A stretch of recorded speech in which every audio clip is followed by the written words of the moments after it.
The Art of War by Sun Tzu. Chapter 13. The Use of Spies. Sun Tzu said, raising a host of 100,000 men and marching them great distances entails heavy loss on the people and a drain on the resources of the state. The daily expenditure will amount to 1,000 ounces of silver. There will be commotion at home and abroad, and men will drop down exhausted on the highways. As many as 700,000 families will be impeded in their labor. Hostile armies may face each other for years, striving for the victory which is decided in a single day.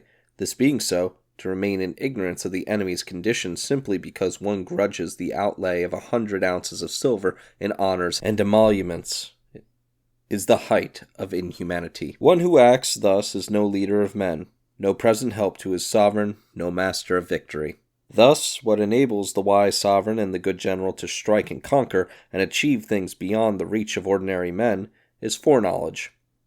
Now this foreknowledge cannot be elicited from spirits. It cannot be obtained inductively from experience, nor by any deductive calculation. Knowledge of the enemy's disposition can only be obtained from other men. Hence the use of spies, of whom there are 5 classes. 1. Local spies. 2. Inward spies. 3. Converted spies. 4. Doomed spies. 5. Surviving spies. When these 5 kinds of spy are all at work, none can discover the secret system. This is called divine manipulation of the threads. It is the sovereign's most precious faculty. Having local spies means employing the services of the inhabitants of a district. Having inward spies, making use of officials of the enemy. Having converted spies, getting hold of the enemy's spies and using them for our own purposes. Having doomed spies, doing certain things openly for purposes of deception, and allowing our spies to know of them and report them to the enemy. Surviving spies, finally, are those who bring back news from the enemy's camp. Hence it is that which none in the whole army are more intimate relations to be maintained than with spies. None should be more liberally rewarded. In no other business should greater secrecy be preserved. Spies cannot be usefully employed without a certain intuitive sagacity.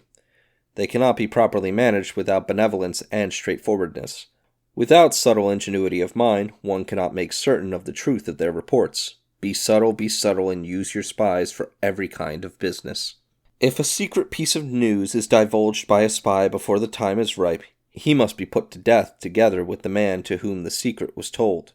Whether the object be to crush an enemy, to storm a city, or to assassinate an individual, it is always necessary to begin by finding out the names of the attendants, the aides-de-camp, the doorkeepers, and the sentries of the general in command. Our spies must be commissioned to ascertain these. The enemy spies who have come to spy on us must be sought out, tempted with bribes, led away, and comfortably housed. Thus they will become converted spies and available for our service. It is through the information brought by the converted spy that we are able to acquire and employ local and inward spies. It is owing to his information, again, that we can cause the doomed spy to carry false tidings to the enemy. Lastly, it is by his information that the surviving spy can be used on appointed occasions. The end and aim of spying in all its 5 varieties is knowledge of the enemy, and this knowledge can only be derived in the first instance from the converted spy. Hence, it is essential that the converted spy be treated with the utmost liberality. Of old, the rise of the Yin dynasty was due to I Chi, who had served under the Shah. Likewise, the rise of the Shu dynasty was due to Liu Ya, who had served under the Yin. Hence, it is only the enlightened ruler and the wise general who will use the highest intelligence of the army for purposes of spying, and thereby they achieve great results. Spies are a most important element in water, because on them depends an army's ability to move.